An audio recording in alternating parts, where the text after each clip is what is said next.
53 ans d'attente, puisque la dernière apparition des Congolais au mondial, et leur seule apparition d'ailleurs, date de 1974. C'était alors le Zaïre, et l'équipe, la première d'Afrique subsaharienne à participer au mondial, avait suscité les foudres de Mobutu après des matchs compliqués, puisqu'il y avait eu 3 matchs, 3 défaites, un 2-0 pris face à l'Écosse, un 7-0 pris contre la Yougoslavie. Oui, des querelles de primes aussi. Oui. En coulisses. Bon. Et un 3-0, en tout cas sur le terrain, je m'en tiens là. Un 3-0 contre le Brésil. Il y a une vraie pression populaire et pour l'instant, eh bien, c'est 4 victoires en 6 matchs pour cette équipe du Congo. Et on voit dans cette vidéo les images de Chancel Mbemba emmenant toute son équipe. Et c'est vrai qu'il y a une vraie euphorie autour et même dans l'équipe, sans doute. Il y a une euphorie. Il faut rappeler que la RDC a terminé 3e. A été demi-finaliste de la dernière CAN, ce qui n'était pas arrivé depuis un certain temps, depuis une décennie. C'est une équipe régulière, c'est une équipe... Ils avaient failli participer à la Coupe du Monde au Congo, au Qatar. Il y a eu un moment où ils étaient... ils ont été barragistes, et bon, après balayés par le Maroc, mais néanmoins barragistes. L'année, en 2018 aussi, ça s'est joué sur un match à Kinshasa contre la Tunisie qui aurait pu tourner en leur faveur, ça n'a pas été le cas, donc ils ont encore raté la dernière marche, si on peut dire. Donc c'est une équipe qui tourne un peu autour depuis quelque temps, et là avec Sébastien Desabre, elle a trouvé une régularité, une cohérence. De toute façon, tout risque de se jouer, si la logique est respectée, sur cette réception du Sénégal à Kinshasa lors de la 8e journée. Vous l'avez dit, la 7e, c'est plus on est plus en position d'attente, c'est les duels à distance. En toute logique, les deux équipes doivent l'emporter. Si elles sont conformes à leurs ambitions et si elles... Mais il y en a qu'un seul qui ira directement à la Coupe du Monde, en tout cas. Et malgré tout, le fait qu'il y ait des places qualificatives de meilleurs deuxièmes peut garder dans certaines poules les équipes entre guillemets poursuivantes sous pression et donner des matchs très tendus jusqu'au bout. C'est pas mal pour pimenter un peu les choses. Alors que si on avait que le même nombre de points que les premiers qualifiés, les matchs des dernières journées pourraient être sans intérêt en fait. Saïd, c'est vrai que le Sénégal, avec tout le prestige qu'il a, se retrouve quand même face à une équipe de RDC et ça va être compliqué parce que la 8e journée, ça sera à Kinshasa, au Stade des Martyrs.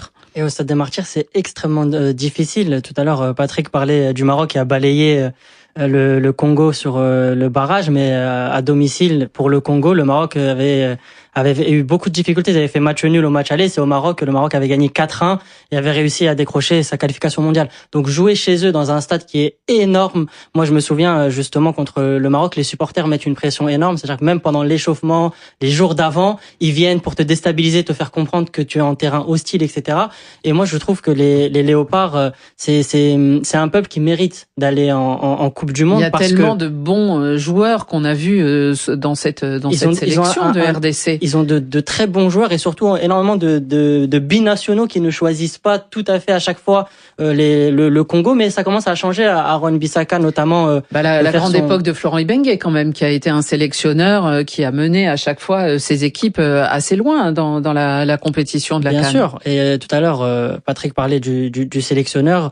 Depuis qu'il est là, maintenant Sébastien Desabre. Voilà, Desabre. Il y a beaucoup de progrès qui sont faits. D'ailleurs, Chancel Mbemba. Il y a beaucoup de rigueur en fait dans son travail. C'est quelqu'un qui analyse les matchs, qui qui a une grande expérience en territoire africain. Et puis il y a une stabilité. Et puis là, on voit que depuis, on va dire 3-4 ans, le championnat congolais est plus dans le creux de la vague. Les grands clubs de RDC ont plus de mal dans les compétitions interclubs en Afrique.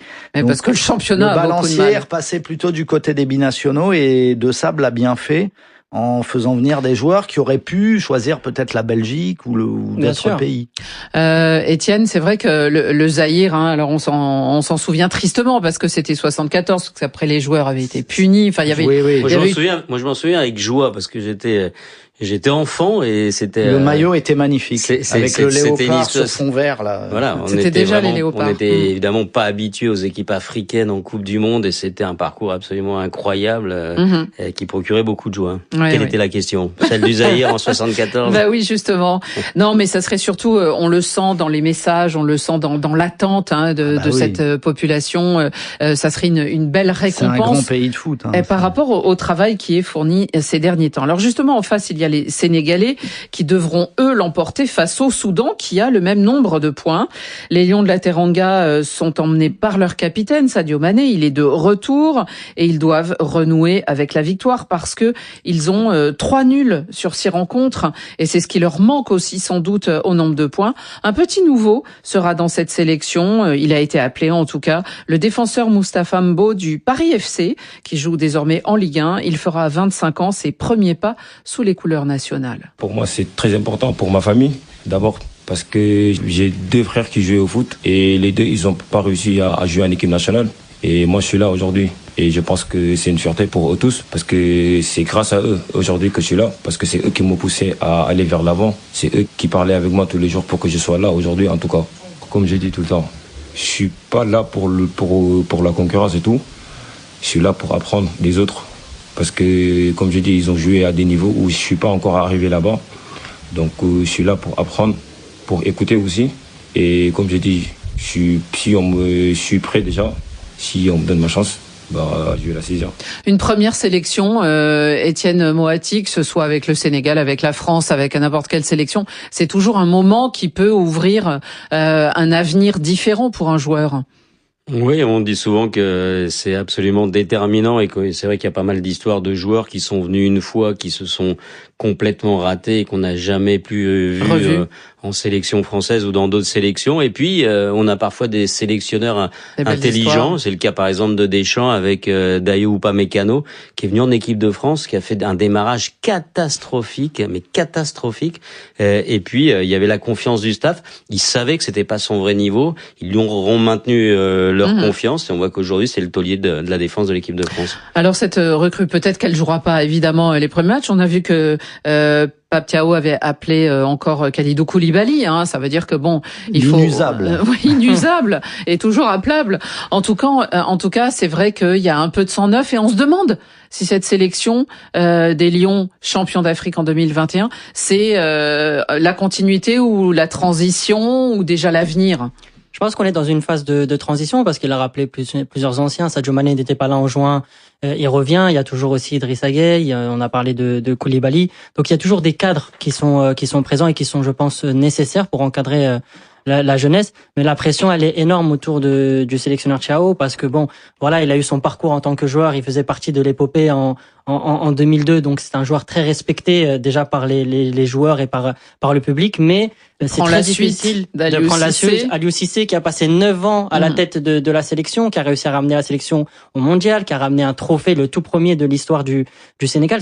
C'est extrêmement difficile et aujourd'hui c'est en ballottage défavorable face au Congo et on n'a pas assez parlé du nouveau système. Mais moi, je le trouve encore plus difficile, même s'il y a plus de place pour les pays africains à la Coupe du Monde, il est encore plus difficile. C'est ce qu'on disait hier dans l'émission. Parce que effectivement, il y a plus de place qu'avant, mais en même temps, on a les 54 qui sont alignés dans les groupes. Voilà. Et du coup, les meilleurs deuxièmes pourront aussi. En fait, les meilleurs deuxièmes, il y a un mini tournoi avec 4 équipes. Après, on a appelé ça un trou de souris. Voilà. Et ensuite, il y a encore un autre barrage intercontinental. Donc, c'est un parcours du combattant énorme. Et ce serait très difficile pour le Sénégal de passer par cette case-là. Mais aujourd'hui, ils sont dans un groupe avec le Congo qui est très compétitif. Par rapport à cette RDC, comment situez-vous le Sénégal qui est deuxième? Est-ce qu'ils sont deuxième vraiment de ce groupe? Non, ils sont deuxième à cause des matchs nuls.